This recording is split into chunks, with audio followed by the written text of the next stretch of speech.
Hello, welcome again to Benchwarmers. We are in Marshall, Minnesota this week here at Red Baron Arena. This facility just opened a couple of years ago. Beautiful place here in Marshall, Minnesota for several events, hockey events.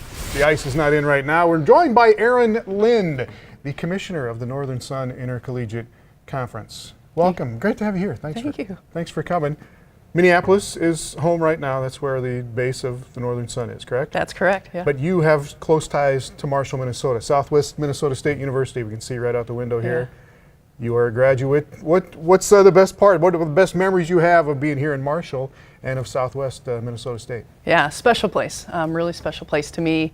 It was home for 4 years as a Division II student athlete, played women's basketball, got my degree, awesome people. When I think about Southwest, I really do think about the people. It's a community where they support athletics. It's not unusual even now when I go to an SMSU contest that I see boosters that were there when I was there 20 years ago. So there's a lot of love and passion here. Tons of great memories. I had awesome teammates that are now lifelong friends. They're the ones that were in my weddings. They're godparents to our children. That's the cool stuff. Yeah, right? You know, I just dropped my kids off at camp and I looked up and there's some banners in that gym that my team was part of. But bigger than that is the friendships. Those people, those women that I get to talk to, and they're my friend circle and support circle every day of my life. And that's what is meaningful. And I think that's what's so special about the collegiate experience. So yeah, the building across the street, very special place. Spent many hours in the RA. And looking forward to continuing to watch the school glow. It's easy to get emotional about it. It really brings back a lot of stuff. It is. All right. You've been the commissioner of the NSIC since 2014, right? But your first job was with the conference when you came out of school here. What was your first job with the Northern Sun? Yeah, so I was pretty lucky. So when I graduated, my undergraduate degree is exercise science and business. And I thought I was going to go into coaching. And then my athletic director at the time was Butch Raymond. Okay. So Butch says, hey Erin, there's this job in the conference office. The NCAA wants Division II conferences to all look the same. And you should apply for it. I thought, well, Butch says I should do something, I should probably do it. And I applied and lucky, got the job, was in the right place at the right time, surrounded by the right people. My first area of concentration was in compliance. So I did NCAA rules. Okay. That was a long time ago. So if anyone asked me now to do that, I'd be like, no thanks. I do it one time. Someone else can do that in our office. And then internal operations. And I had just awesome bosses. My first boss, his name was Mike Lockram. He's at South Dakota State right now. And he just, as a young 22-year-old, just fresh into the industry, he exposed me to everything. He's like, here, try this, try that. And I think that's what I benefited so much from. I wasn't a master of one, I was a jack of all trades. And then when Butch came along, spent 10 years under his wing, and it was kind of the same deal. When he became my boss, that was when I realized, hey, I want to be a commissioner. And it wasn't until my first son was born that I thought, I can do this. I want to make a difference, and this is why I want to make a difference. So I've been really, really fortunate, and not many people can, whether it's good or bad, I've been there a long time, but every day is new and challenging and inspiring, so I look forward to continue to support all of our institutions. All right, very cool. You talk about, Marshall's not a huge town. It's a great medium-sized town in Southwest Minnesota, and the community rallies around Southwest Minnesota State, and I think that is true. I'm from here on South Dakota. We had a college there at one time. It's not there anymore. Probably would have been in the Northern Sun if it was still around, but when it went away, it took a big chunk of the community out of the community of Huron, and schools like this in the Northern Sun are such a huge part of the cities that they're in, aren't they? They are. Like I mentioned before, you go to a contest here and it's community. It is community. It's not necessarily just the people that are inside the buildings there. It's folks from Marshall, folks from the surrounding communities that come here. And that's what the fantastic thing is. It's a place that it's able to employ a great deal of folks. It's able to provide an education to a part of our state that's very unique and special. And I couldn't give you an economic measure of impact, but when you go in there, you can feel it. When you go into a football game, when you go into a volleyball match, whatever it is here on campus, you can feel it, and you can feel how special this place is to people. I even noticed it today. I was just driving around, and everyone waves, first of all, which is awesome. Yeah. You just wave at each other here. And the number of people that have on SMSU stuff, if you don't own it, you don't belong here. So I was going to say, just the merchandise. And it's fun to belong to something. That's right. And go to the games. It's fun. It's things to do. It's merchandise to buy that you are proud of. Yeah, it gives people an identity. It gives people a sense of community. Yeah. And I think that's what this university has really embraced. All right. And 16 teams in the Northern Sun now. It's a big, huge conference. It really is. Yeah. And you've got smaller towns. You've got teams in Concordia, St. Paul, Minnesota, some bigger cities, Mankato, St. Cloud. Those are the bigger schools. And you get down to Augustana and USF, some of the smaller private schools. There's a big range. Yeah. Does that make it difficult, or do schools have to be the same to make a nice conference? I think that's what's unique about the Northern Sun, in particular in Division II. A blend of public and private institutions, a range of enrollment, a range of facilities, a range of degree programs, and somehow we come together for the greater good. Super unique about our league. It's challenging sometimes, but in reality, I think as I go on campus visits and talk to administrators and talk to coaches, what maybe someone struggle at a private school is very similar to the struggle at the public school. Okay.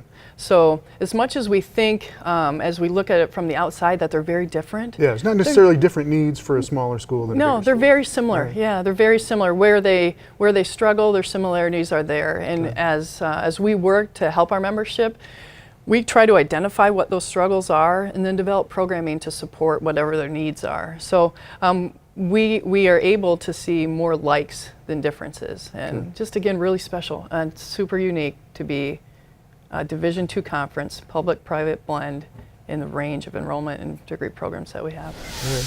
One of the things that every school deals with is scholarships, athletic scholarships. A lot of is changing this fall in the Northern Sun Conference, and we'll talk about that when we come back here on Benchwarmers with Erin Lind. Benchwarmers on Midco Sports Network is presented by Avera Orthopedics.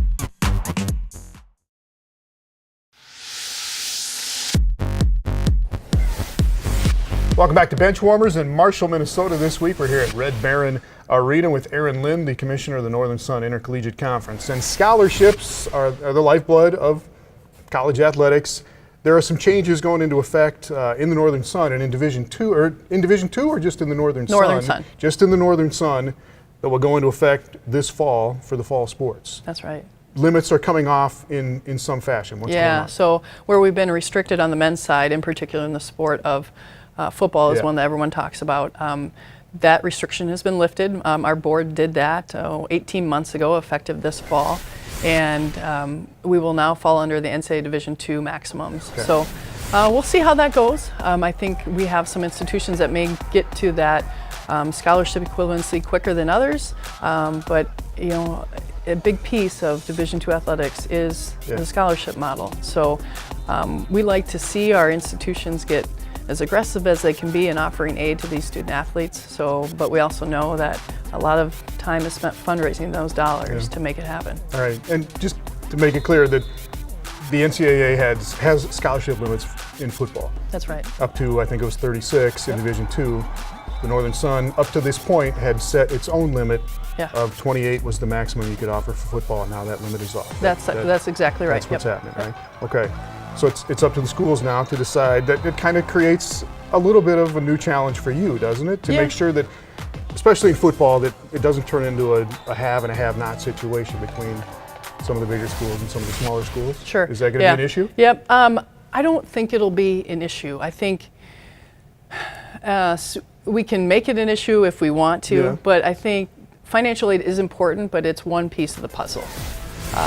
In particular, student athletes are looking for, as a recruited student athlete, you're looking for facilities, right? You're looking to see what that team chemistry is about, see what type of style that team plays. Coaches, teammates, Coaches, all exactly. That, So again, the financial aid's a huge piece of this, but to be successful, it takes all those. And I think the biggest one on top is the people. The coaches, assistant coaches you have, the student athletes you currently have in your program. So it could, right? It could. So trying to keep up with the Joneses, who can get to that finish line first, and people just trying to just get there and get there and get there. But as we look and evaluate, football is the big one there, just based on the volume of student athletes in that sport. So we'll see how it goes. We're going to continue to evaluate the progress of our institutions over the course of the next 5 years and see what that growth trend is. And we'll have a continued conversation about financial aid in this league. But as you said, football is a little unique in that way as far as scholarships go. It probably won't have a huge effect on other sports, any other sport really. Yeah, when we look at success in our league, it's not always the team that has the most scholarships that's winning conference titles or national titles. Right. So it's one piece of the puzzle. Talk about lacrosse a little bit. Is this coming into the Northern Sun anytime soon? I think Concordia St. Paul has had a program. Upper Iowa is going to start offering scholarships for women's lacrosse. Is this going to be a Northern Sun sport eventually? Pretty aggressive conversation. We're not there yet. Those two institutions have definitely taken the lead. They're playing in the Great Lakes Intercollegiate Conference, so they're playing as an associate member. Very good relationship with that league. If we ever got to our number of 6, we need 6 institutions to sponsor the sport to have it be a championship sport. So similar how we grew women's swimming and diving, we had a systematic approach and we're very strategic about it. We would like to see if we can get 4 other conference schools to come in together and then grab those other 2 and have it be a conference sport. Definitely not there yet, but continue to have that conversation at the administrative level and at our board level. It is one of the fastest growing sports at least in the Minnesota State High School. And Minnesota, so we are tracking those trends.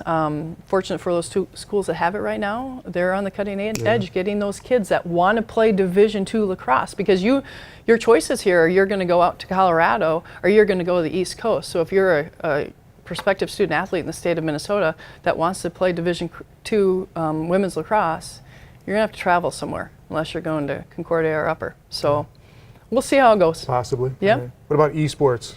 Oh gosh, yeah. Well, it's happening in other places. It's happening. Isn't it? Where there are scholarships to play video games. There basically. is. There's a Division II conference that's piloting it, and actually there's a conversation going on at the NCAA level about what does that look like. Do we need to start talking about esports? Yeah. So. Those discussions are being had. I mean, it could be right here in this arena. We haven't aggressively talked about it as a league, but we're very much aware of what that trend is right now. Crazy. All right. All right. When we come back, we're going to talk about national champions, and there were a lot of them that came from the Northern Sun Intercollegiate Conference. We'll get Erin's comments on those when we come back here on Benchwarmers.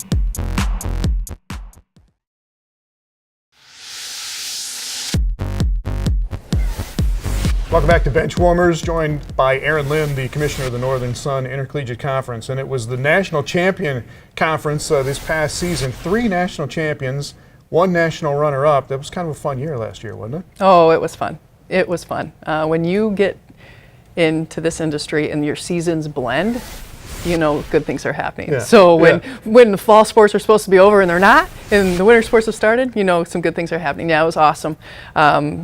Some pretty unbelievable talent in this conference in terms of student athletes, and in the same breath, unbelievable coaches. Yeah. We just have talented coaches who know how to make kids reach their best of their ability, and it's that unique balance of anxiety down, confidence up.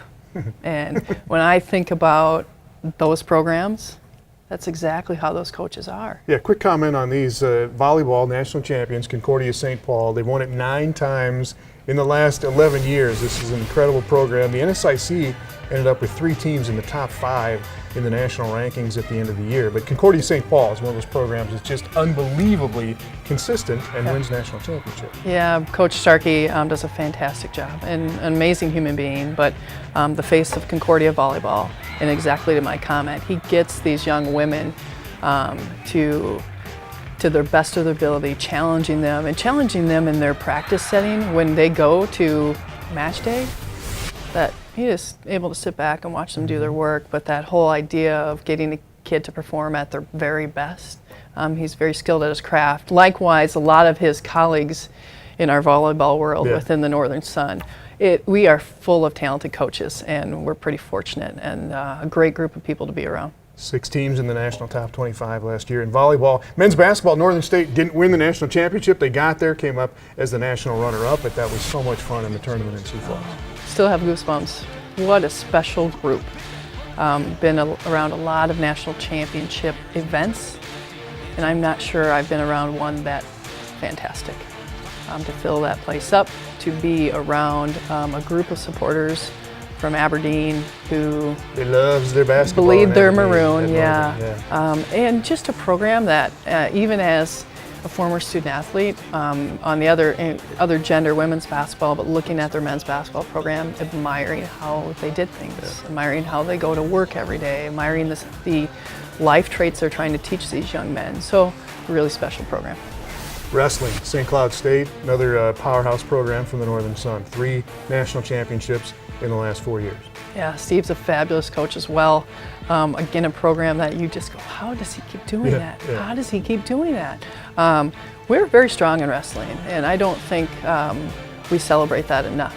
And for him to continue to win national championships with this team is pretty special. Been very fortunate too to have some of those national championships be hosted within and around our region, which makes it even that much more enjoyable.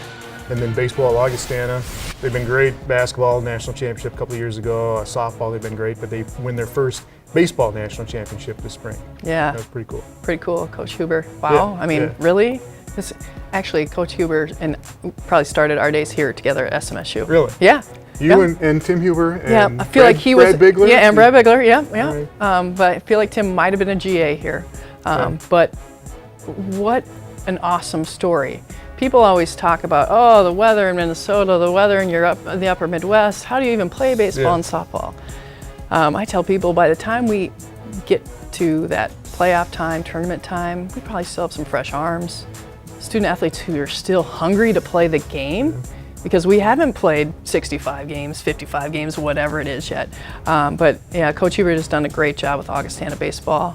Beautiful facilities at their university. So that was a huge accomplishment for this league. When the national championship is won in any sport in this conference, it elevates everyone. So when that happened in baseball, that will elevate baseball in our league. So it's pretty special. Yeah, the bar is pretty high going Yeah. into this next season in the Northern Sun. All right, when we come back, Erin Lind is a Minnesota Vikings fan. We're going to make some Vikings predictions when we return.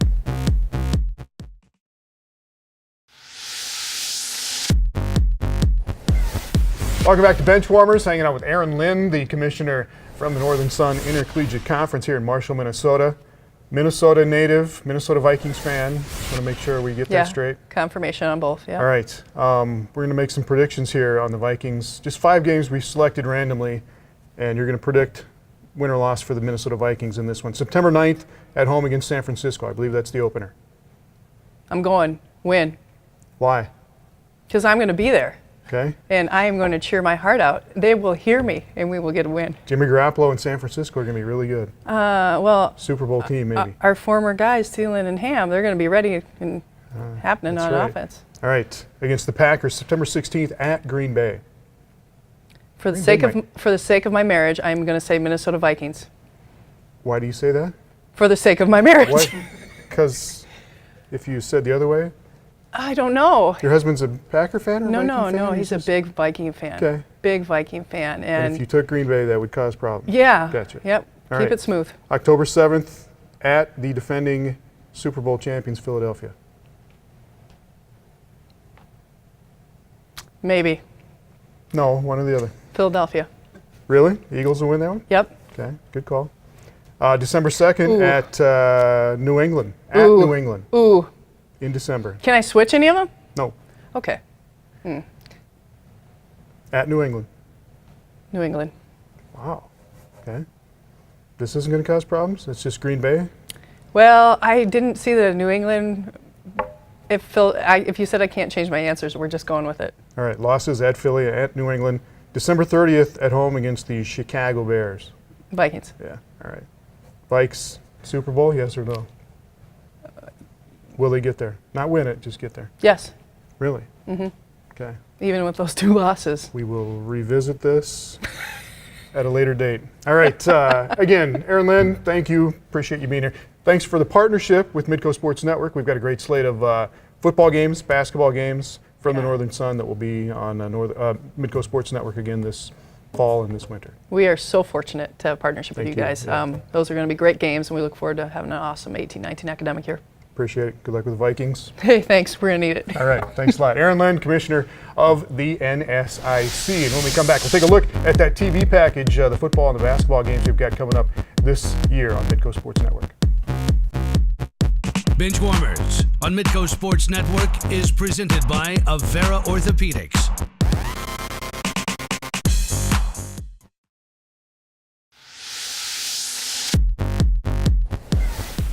Back to wrap it up here on Benchwarmers in Marshall, Minnesota, and our thanks again to Commissioner Erin Lind from the Northern Sun Intercollegiate Conference. We got a full slate of Northern Sun football coming up this fall here on Midco Sports Network. Our Thursday night game of the weeks gets started on Thursday, August 30th with Southwest Minnesota State at Minnesota State. Minnesota State, the pick to win the South Division again and the overall championship in Northern Sun football this year. Thursday, September 6th, Minot State at Northern State in Aberdeen. On September 13th, Minnesota Duluth, the pick to win the North Division in the NSIC this year at St. Cloud State. We'll slip in a Saturday game on September 15th with Southwest State at the University of Sioux Falls, and then pick it up again September 20th, Wayne State at Concordia St. Paul. USF taking on Augustana on Saturday, September 22nd. On the 29th of September, Winona State again at Northern State in Aberdeen, and finish it up in October with Minnesota State at Bemidji State in Northern Sun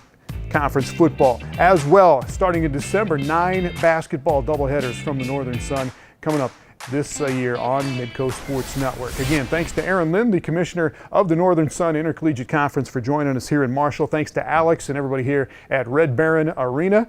We will see you next week on Benchwarmers. We'll be in Yankton, South Dakota.